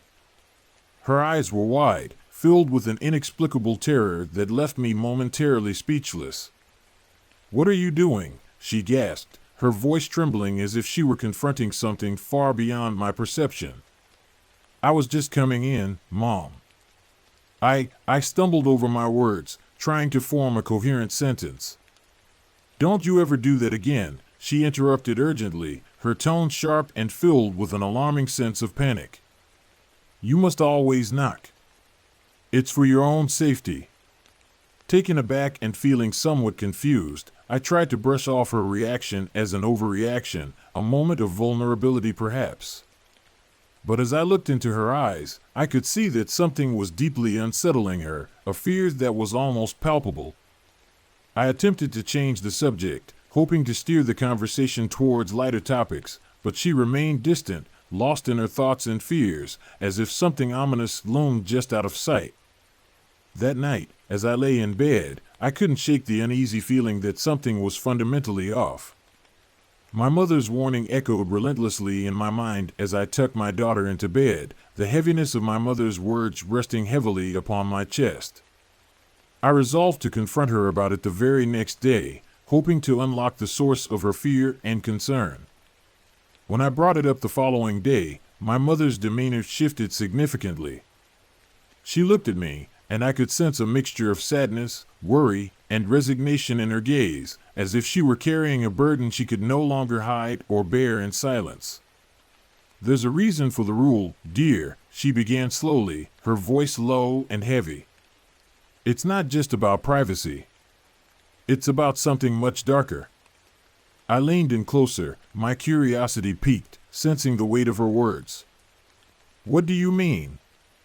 I asked, my interest now fully captured. "There's a family curse," she whispered, barely more than a breath. "It has been passed down through generations, and if you enter a room without knocking, you might inadvertently invite in the forgotten." "The forgotten?" I repeated, confusion threading into my tone as skepticism crept in. "Mom, that sounds like something from a fairy tale, like folklore meant to scare children." She shook her head fervently, her expression stern. "No, it's real. They are spirits of those who have been wronged, those who were never acknowledged, never respected. If you don't knock, you risk drawing their attention, and that can have terrible consequences." A part of me wanted to laugh, to dismiss her fears as mere superstition, the kind of tales that generations pass down to keep the young in line. But the look in her eyes held me back from expressing my doubts. Instead, I nodded solemnly, promising to respect the rule, even though I couldn't shake the feeling that there was much more to her story than she was letting on. Days turned into weeks, and life continued its relentless march forward. Yet, I couldn't help but notice subtle, unsettling changes in my mother's behavior. She seemed more anxious, frequently glancing over her shoulder as if expecting someone, or something, to appear behind her. I tried to reassure her, to provide comfort, but the tension that enveloped her only seemed to grow, wrapping itself around our interactions like a thick fog. Then, one fateful evening, I came home to find my mother pacing the living room, her hands wringing together in distress. "It's happening," she whispered, her voice laced with palpable panic. "I can feel them." "Who?" "Mom, what are you talking about?" I asked, my heart racing in sync with her escalating anxiety. "The forgotten," she said, her eyes wild with fear. "They're here. I can sense them, lurking in the shadows." An icy chill ran down my spine, prickling my skin as apprehension bubbled to the surface. "What are we supposed to do?" I asked, my voice trembling, caught in a whirlwind of confusion and dread. "We have to follow the rules, dear," she insisted urgently, her voice steady despite the emotions dancing in her gaze. "We must knock. It's the only way to keep them at bay, to ensure they don't take someone we love." That night, as I lay in bed wide awake, haunted by my mother's foreboding words and the heavy tension filling the air, I was acutely aware of an unseen presence. The weight of the silence felt oppressive, and I couldn't shake the feeling that we were being watched from the corners of our home. Determined to protect my family, I resolved to adhere strictly to our family rule, prepared to knock before strolling into any room. But as fate would have it, the following day brought news that shattered my already frayed world. I received a call informing me that my sister had been in a serious accident. She was in critical condition at the hospital, and without a second thought, I rushed to her side, my heart heavy with dread and fear. As I entered her hospital room, a wave of despair crashed over me, engulfing my senses. I had always been close to my sister, sharing countless moments of laughter and sadness, and seeing her lying there, so fragile and lifeless, broke something deep within me. In my panic and emotional turmoil, I forgot to knock. The moment I stepped through the door, a chilling wave swept through the room, chilling my bones. I turned to my sister, but her eyes were closed, and her breathing was so shallow that it frightened me. My heart raced as I felt a dark, foreboding presence enveloping us, wrapping around us like a suffocating shroud. Suddenly, my mother burst into the room, her face pale with terror. "You didn't knock," she cried, anguish written all over her features. "You've let them in. You've invited them to take what is ours." I felt a fresh flood of guilt wash over me, but before I could muster a response, the lights in the room flickered ominously, followed by a sudden gust of cold wind that sent a shiver down my spine. Shadows began to dance along the walls, and I could hear faint whispers echoing in my mind, chilling and unyielding. "Who are you?" I shouted, my voice trembling, desperation fueling my words. "What do you want from us?" The air grew heavier, and I could sense a presence looming over us, dark and untouchable. My mother rushed to my sister's side, gripping her hand tightly as if to anchor herself in the turmoil. "We have to acknowledge them," she shouted, her voice steady but laced with urgency. "We have to show them that we see them." "See who?" I demanded, desperation creeping into my tone, struggling to comprehend the gravity of the situation. "The forgotten," my mother replied, tears streaming down her face, reflecting the pain of recognition. "They are lost souls, seeking acknowledgement and recognition. If we don't acknowledge them, they will take someone from us." Realization hit me like a thunderclap, my heart racing as I grasped the gravity of our predicament. The whispers grew louder, becoming an overwhelming cacophony of voices merging into one maddening chorus. I closed my eyes, fighting to block them out, but they seeped into my consciousness, filling me with dread and despair. In that moment, the weight of our family's tradition became shockingly clear. It was not merely a rule, it was a shield against darkness and the unknown that lurked beyond our door. I reached for my sister's hand, squeezing it tightly, desperate to connect with her in some way. "I see you," I whispered, my voice barely audible, trembling with emotion. "I acknowledge you." The room fell silent at that moment, an eerie hush enveloping us like a comforting blanket. For a brief flicker of time, I felt warmth surrounding us, a protective embrace. The shadows receded, the chilling atmosphere lifted, and I opened my eyes to find my mother staring at me, her expression a mixture of relief and gratitude. But the fragile peace was short-lived. My sister's condition worsened, and the whispers returned, louder and far more insistent than before. Anxiety swelled within me, a deep sense of urgency taking hold. We had to do something beyond acknowledging the presence that haunted our lives. Together, my mother and I began speaking to the shadows, acknowledging their existence, sharing our family's rich history, and honoring those who had been forgotten in the whole labyrinth of life. With each word, the tension in the room began to ease, and the once frantic whispers transformed into softer murmurs that seemed to serenade us with their stories. As we continued, I felt an undeniable shift in the air around us. The darkness that had once loomed heavy began to dissipate, replaced by an overwhelming sense of calm. My sister's breathing steadied, and I could see a flicker of life returning to her face, a sign that perhaps we had reached a pivotal moment. In that critical instant, I realized the profound power embedded within our family's tradition. It was not merely about knocking, it transcended the physical act to encompass connection, recognition, and the acknowledgement of our past. We were not alone in this world. We were part of a larger tapestry that included those who had come before us, threads intertwined in a continuous story that shaped our very existence.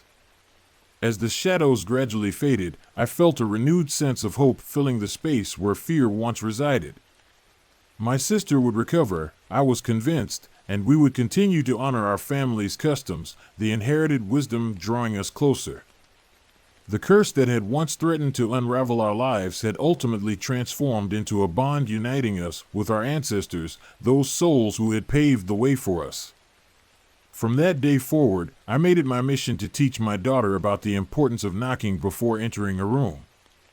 It was a seemingly simple act, but it carried with it the weight of our family's history and the legacy we inherited. I wanted her to understand that respect and acknowledgement were powerful tools in navigating the world around us, skills that could shield her from the darker elements lurking in the shadows. And as I watched her grow, I knew with certainty that our family's tradition would endure, serving as a shield against the darkness that often lurked just beyond our door.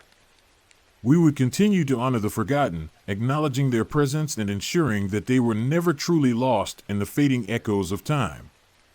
In doing so, we would break the cycle of fear and embrace the radiant light that came only through recognition and love, drawing strength from both our history and our future. Hope you enjoyed that spine-chilling experience. Now, let's move on to the next creepy tale.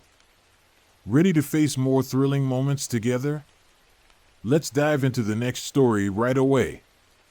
My job as a security guard at the old industrial complex on the outskirts of town had always seemed mundane, a mere necessity for paying the bills. I never gave it much thought, even as I navigated the building, which had clearly seen better days. The paint peeled off the walls like dead skin, and the flickering fluorescent lights cast sinister shadows in the dimly lit hallways. Yet, the predictability of the place was comforting in its own way, a steady paycheck for what felt like an endless cycle of boredom. My partner, Joey, and I would take turns patrolling the empty expanses, checking doors, and ensuring that nothing out of the ordinary would disrupt our peace. That was until everything took a turn for the bizarre on one fateful night when I stumbled upon a door that should not have existed. It was just past midnight when I first noticed it. I was going about my usual rounds, the echoes of my footsteps reverberating softly against the cold, concrete floor. I turned a corner, and there it was, a door I had never seen before. It was an imposing heavy wooden door, aged and weathered with time, adorned with intricate carvings that seemed to morph and swirl as they caught the light. My heart raced as I approached it cautiously. I felt an unsettling sensation, as if it were breathing, but I could have sworn that this door had not been here earlier in the week. "Hey, Joey," I called out, my voice breaking the eerie and thick silence that enveloped us. "You see this door?" Joey appeared almost out of nowhere, emerging from the shadows with a furrowed brow, looking confused. "What door?" He stepped closer, narrowing his eyes as he focused on the wooden surface. "I don't remember this being here at all." I pushed the door slightly, and it creaked open, revealing a darkness that felt more than just empty space. A chill ran down my spine as I peered into the void within. I could hardly see a thing. It was as if the darkness consumed all light and hope. "It's strange, right?" I mused aloud. "I feel like it wasn't here just yesterday. This can't be right." Joey nodded slowly, apprehension etched across his face as his eyes darted around the corridor, expecting something ominous to jump out at us at any moment. "Yeah, and I swear I heard something coming from this direction earlier. Like whispers." "Whispers?" I echoed, trying to shake off the burgeoning unease settling in my chest. "You're just hearing things, Joey. It's probably just the wind or the building settling." But deep down, a nagging feeling told me that this door was anything but normal. Over the next few nights, something about it became an obsession for me. I found myself drawn to it, unable to resist the pull it exerted on my mind. I would stand there, staring at the carvings that seemed to shift and dance under the dim lights of the hall. Joey, on the other hand, began to act more and more strangely. He would gaze at the door for long stretches of time, his expression vacant and distant, lost in a trance. Despite my growing discomfort, I tried to dismiss it, but the atmosphere in the building became increasingly oppressive, and the whispers began to amplify in intensity. One evening, I stumbled upon Joey standing in front of the door, his fingers slowly tracing the intricate carvings. "Joey, what are you doing?" My voice carried a lilt of concern that I couldn't conceal. He turned to look at me, his eyes wide and unblinking, as if he were staring into the abyss. "It's calling to me," he murmured, his voice barely whispering above the din of the unsettling environment. "I can hear it, telling me things, sharing secrets." "Joey, you need to step away from it," I urged, a cold grip of fear tightening around my heart. "This isn't right. It's dangerous." But he didn't budge. Instead, he leaned closer, his breath catching in his throat as if something invisible was beckoning him to step through. That was when I panicked, yanking his arm to pull him back just before he seemed about to lose himself to whatever lay beyond that door's threshold. "Don't do that," I shouted, panic surging within me. "We don't know what's on the other side." He blinked rapidly, as if awakening from some deep trance. I don't know what came over me. It felt like something was pulling me in, something powerful and enticing. The following days morphed into a chaotic blur of tension and unease as Joey's behavior grew increasingly erratic. He started mumbling to himself, lost in conversations with ghosts only he could hear, rambling about visions and voices that haunted him. I tried reaching out to him, to bring him back from the edge, but he shrugged me off, retreating further into his own fractured world. Meanwhile, the whispers grew louder in my mind, echoing like a malevolent choir, taunting me with their impossible nature. It felt as if the building itself was alive, its walls watching us, waiting for something dire to happen. One night, enveloped by the weight of dread, I decided I had to confront the door once more. I couldn't shake the feeling that it held a dark secret, the key to understanding the unraveling of Joey's sanity. As I approached it alone, the air in the corridor felt thick with unspoken anticipation. My heart raced as I reached for the handle, yet an internal hesitation gripped me tight. What if I opened it and never returned? Still, Curiosity gnawed at me like a relentless predator. I turned the handle, pushed the door open, and stepped into the darkness that awaited me. The moment I crossed the threshold, it felt like stepping into an entirely different realm. The air was heavy, suffocating, filled with an odd energy that buzzed against my skin as if the very essence of the space was alive. The whispers enveloped me now, clearer than ever, beckoning and wrapping around me like a dense fog. "Come closer," they murmured enticingly. "Join us. You know you want to." It was Christmas Eve, a night that usually buzzed with excitement and joy, filled with the laughter of family and the warmth of togetherness. Yet for me, it was merely another excuse to indulge in my selfish desires, a time to focus solely on what I could receive rather than what I could give. I remember standing outside my house, the cold air biting at my skin as I squabbled with my cousin Benny. The transformed spirit of the season meant little to me amidst the stacks of presents piled high around me. I wore my arrogance like a crown, thinking of nothing but the gleaming toys I had my eyes set on, envisioning how they would bring me endless happiness. "You're just a spoiled brat," Benny hurled at me, his eyes flashing with defiance and frustration. "You don't care about anything but yourself. What if you lost everything? Would you still be so happy?" His words cut through the air like a knife, but I brushed them aside as if they were nothing more than the wind. I scoffed, rolling my eyes at him. The way he spoke, you'd think he was some sort of wise sage, preaching about the virtues of selflessness and kindness. I felt the heat of anger bubble within me, a surge of irritation that was impossible to ignore. In a moment of reckless impulse, I pushed him away, watching as his expression changed from defiance to shock. For a split second, I sheathed myself in a fleeting moment of pity, but that moment disappeared quickly, overtaken by the rush of my rage. I shoved him again, and his stumbling body collided painfully with the sharp edge of the fence. I didn't even want to look back. That sickening feeling of dread coiled within me, a tight knot in my stomach, and instead of concern for my cousin, I felt only frustration boiling over. "Stop pretending to be the good one. You're weak." I spat out, my voice dripping with disdain, angry at myself for letting his words penetrate the bubble of my selfishness. In the ensuing chaos, I rushed into the house, my heart pounding fiercely, not from fear for him, but from the adrenaline surging through me, fueled by my aggression. I could practically hear my father's heavy footsteps rushing toward us, his shadow looming like a storm cloud ready to break. The mixture of outrage and worry exploded as he entered the room, his eyes wild with fear and fury. The disappointment in his voice was like a physical blow, shaking me to my core. "What did you do?" he bellowed, his words echoing in the silence. And with those words, my world began to tilt dangerously.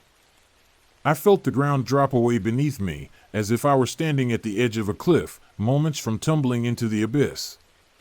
My father's anger struck me with the force of an icy wave, and it began to drown me in guilt that I could hardly comprehend.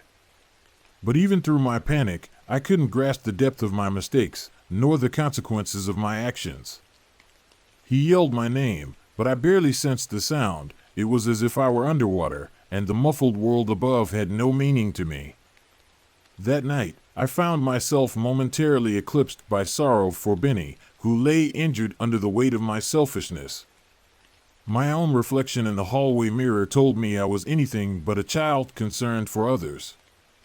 I was drowning in my ego, refusing to admit how far I had fallen from any semblance of decency or compassion.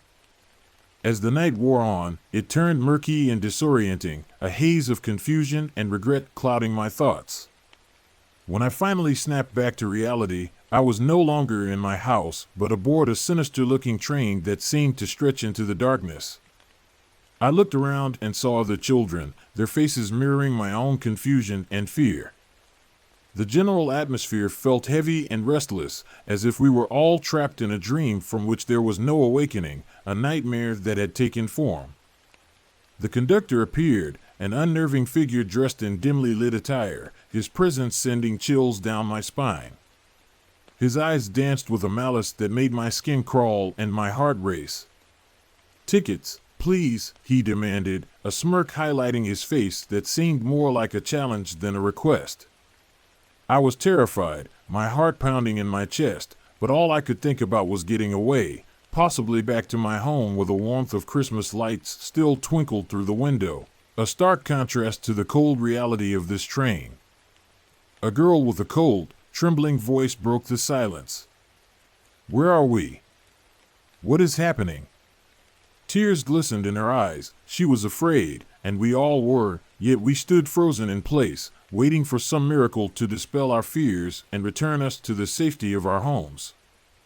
"Ah, little ones," the conductor sneered, bitterness lacing his every word. "You've boarded the midnight train of redemption. This ride refracts your past and exposes the weight of your selfishness." With that, a chill crept deeper into my bones as I realized we were going to confront our sins, our failures, and the darkness that lay hidden within us. With each screech of the train, flashes of my life paraded before me, scenes of me reveling in my toys, watching my father's disappointment as I relentlessly pursued more, never caring for the feelings of those around me. I saw Benny's face, full of pain from my actions, and I recoiled in horror, feeling my insides twist in knots as I recognized the hurt I had caused. We traveled further into the tempest of regret, the weight of guilt crashing down on my shoulders like a heavy burden. My knees trembled as the conductor revealed each tortured memory, each moment of selfishness laid bare before my eyes. "Are you enjoying this ride?" he hissed, his voice dripping with mockery. "Your journey leads only to darkness and uncertainty." The horror reached its peak when I noticed another child, a frail girl, isolated and trembling in the corner of the train car. Her vacant expression haunted me, but it was clear she was different from the rest of us. Unlike the other children, she wasn't here out of selfishness, but because she had already paid the price for her kindness by being constantly overlooked and ignored.